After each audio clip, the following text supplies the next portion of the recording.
I think we only got rights because we gave them riots.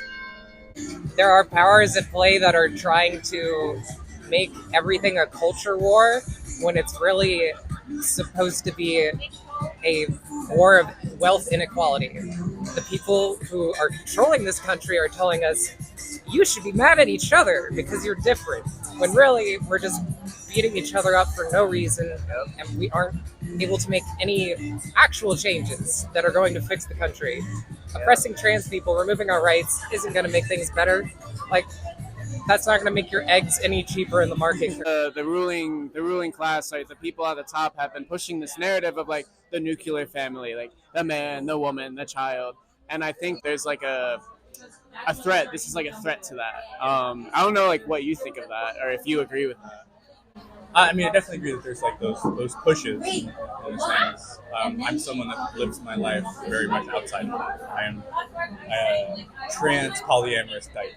You know, like I don't care about that stuff, but I don't have any intention of living whatever life they want me to live. I don't, there's not a system in America that's set up to be able to support me, right? Like I couldn't do the man goes to work and the wife stays home and have kids thing. That's just not physically possible.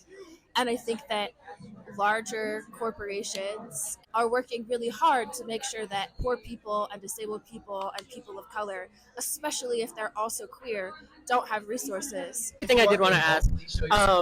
So we know that a lot of people are coming from like red conservative states in the South up to here. Obviously, things are a lot better in Connecticut, but do you feel like it is safe? Like it's safer, but is it safe? You know? I don't think so. That a lot of the oppression in Connecticut is very quiet. It's a lot of like silent stares and exclusion. It's not necessarily violence. And I think that's still violence. It's just a different type of violence. It's a little bit more palatable.